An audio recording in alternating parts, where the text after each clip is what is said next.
Hello friends, this is Satvinder Bhatia from Sukhmani Immigration Services, Brampton, Canada.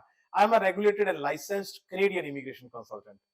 Today, I'll be sharing with you one work permit which is getting applied left, right and center. And the funny part is, it is confirmed it is 100% rejected. Still, people are applying. What is that? I'll be sharing complete details with you. But before that, very small request. If you are new to the channel, have not subscribed yet, please do consider subscribing. We talk a lot about Canadian immigration, news, update, tips and tricks on this channel. If you like the video, please share it with your family and friends so that they can also benefit. Please press the bell icon so this video comes to you immediately when we upload. So without further delay, let's go on to the very important topic. But even going before to the topic, I want to share with you a very important news, because this news has lot of impact on immigration.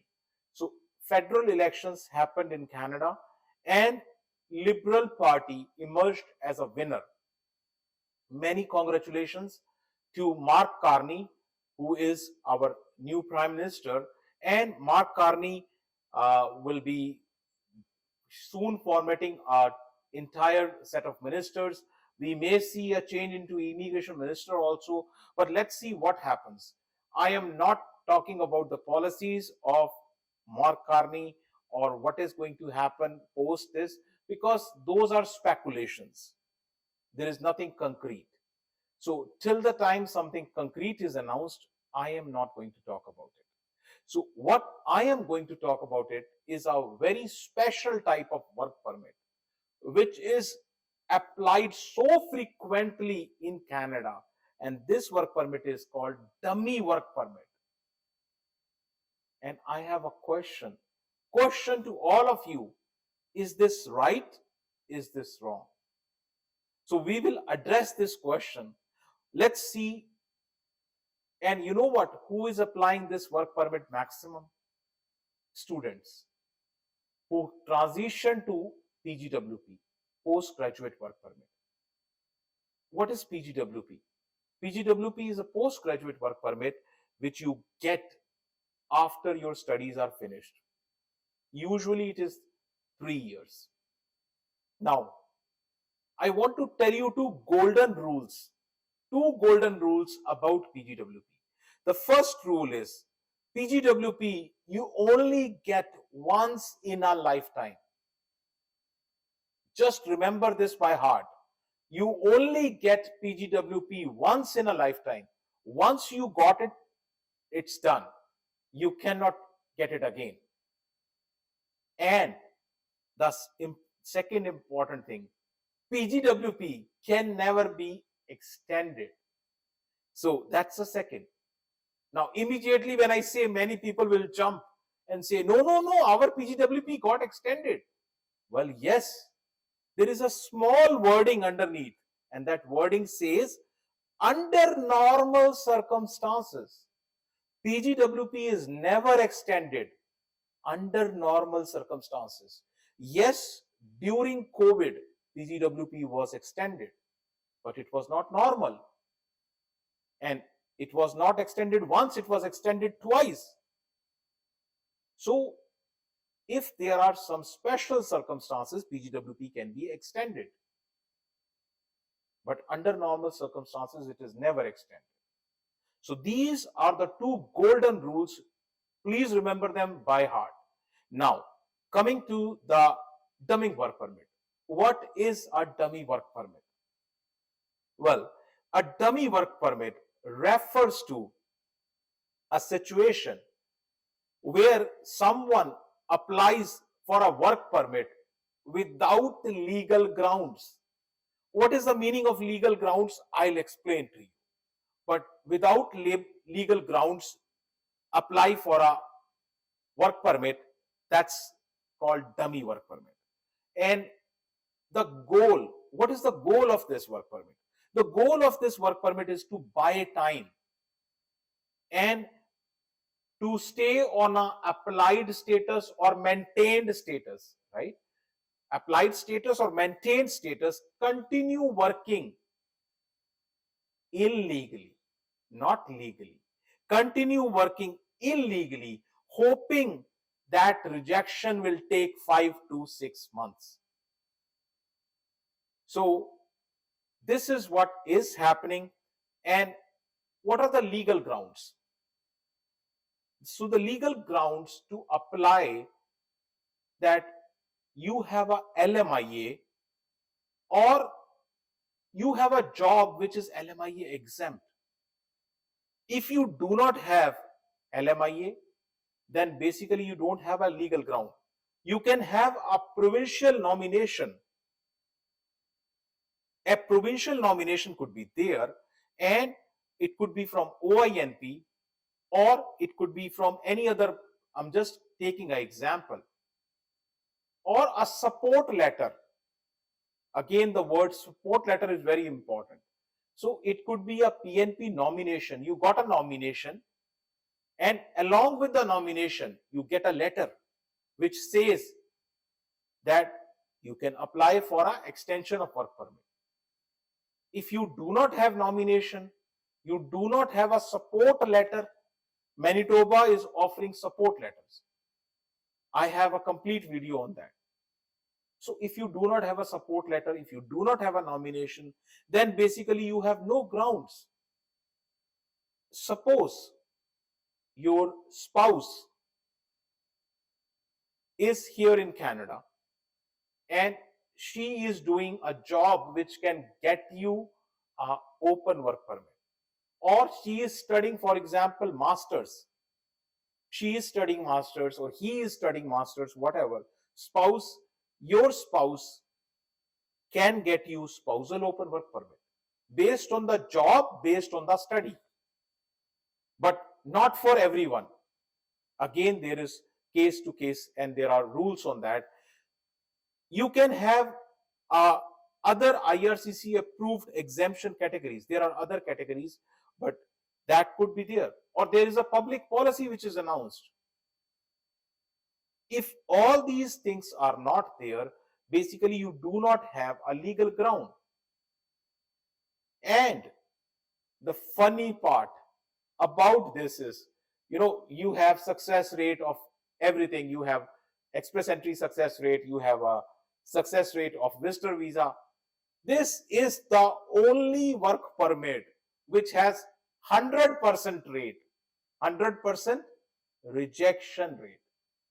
So rejection is confirmed, 100% confirmed. So why do people do that when they know it's going to be a rejection? It's just buying time. It's basically abusing the system, right? So IRCC is overloaded. IRCC has so many files. So I apply for a work permit, I will not get response 4 or 5 months. During that 4 or 5 months, I will keep working. I will work, I will earn, and I will be on a status. But my friend, that is not right. That is not right.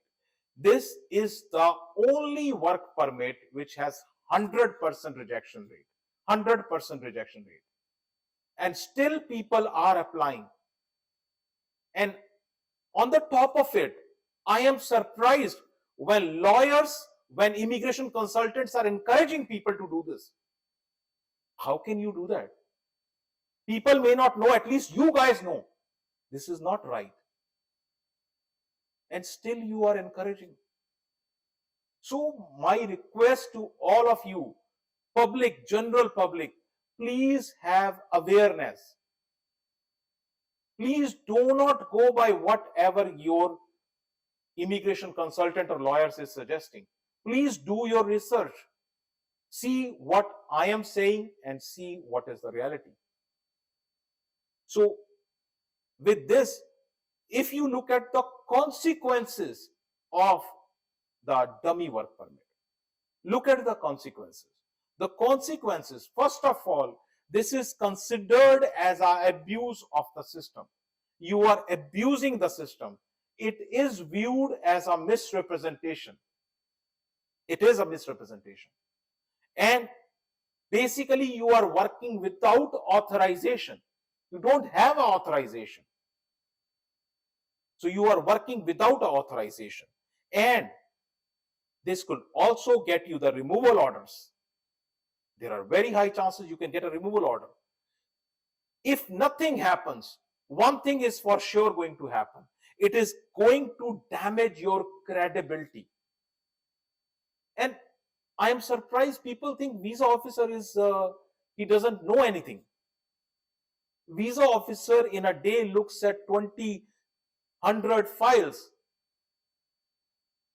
Does he not know what you guys are doing? So it damages your credibility. And you know what? Your future applications, whether it is for TRV, whether it is for PR, whether it is for any kind of work permit, will be viewed very strategically. So please remember, your credibility loses in the eyes of visa officer. And this is not a small thing. So before committing all these things, think about it, that what you are doing. And the consequences are not just for the person, the consequences are also for the employer. Here are the consequences. Employer who is knowingly, he knows the person is out of status. And once he is out of status, this maintained status or applied status is not going to get you somewhere. So basically, employer is aware of it, and then that can lead to fines on employer, can lead to compliance audit, and it can your reputation can jeopardize. So remember, before hiring such person, you should, as an employer, think twice. Now, my friend, you will say, what are the options we have? I know options are limited. I do agree, there are limited options. But there are options. And what are those options? Let's have a look. So these options are, first of all, instead of applying for a dummy work permit, please go ahead, apply visitor record. So here I want to take a minute, because I daily, almost my office get daily 1 to 5 calls answering this question. You know what? I have a sticker on my visa, on my passport. Visitor record and visitor visa are not the same. They are different.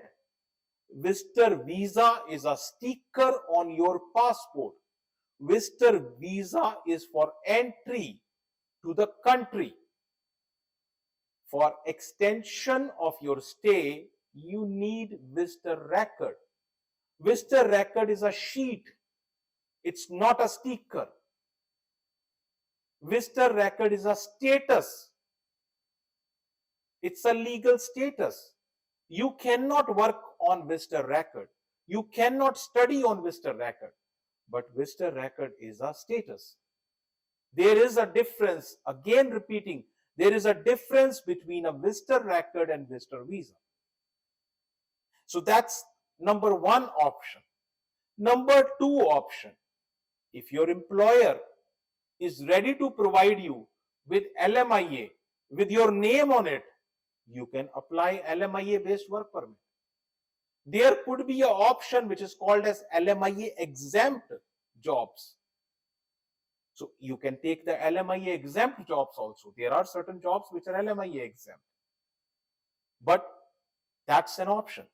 You can look into the Francophone mobility program, provided you know speaking and listening French, at least CLB 5. That can get you 3 years of work permit.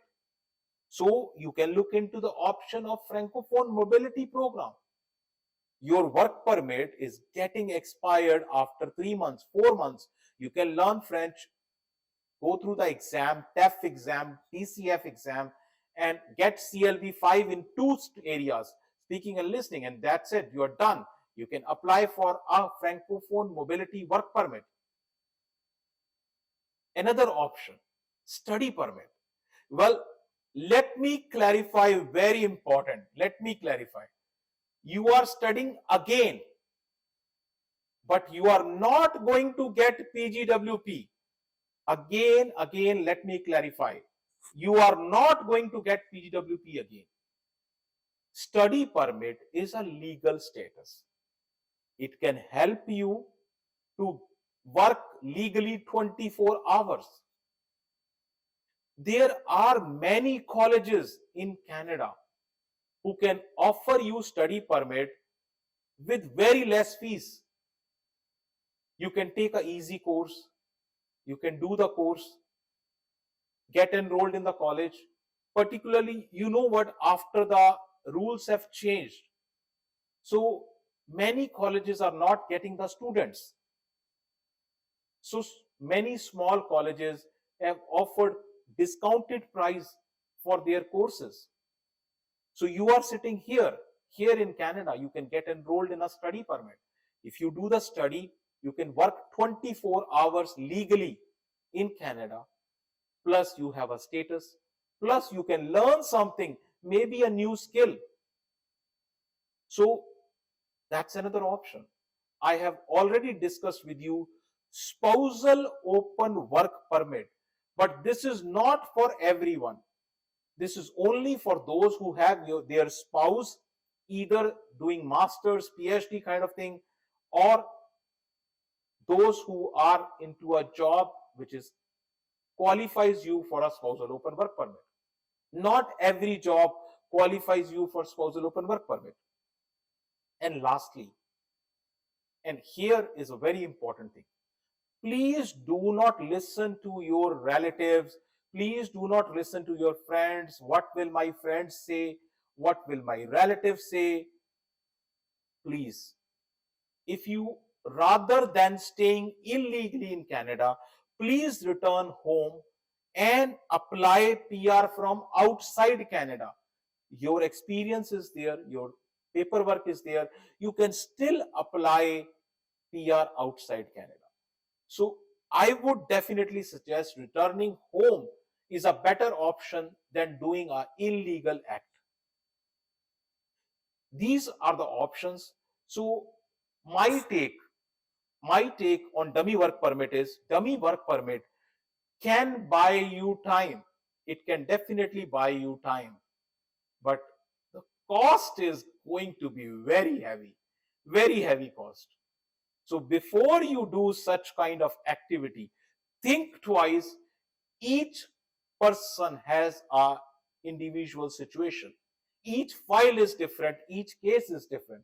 You need to discuss your own case with us. More than welcome. You can book an appointment. Our office is located in Brampton. You can do the appointment over the phone also, on the Zoom call also. If you want to meet me in person, one-on-one basis, you can come over to my office, which is in Brampton. Address, email ID, phone number, everything is shared right here with you. Very important. If you have still not subscribed to the channel, please do consider subscribing. Thank you very much for watching the video. Thanks.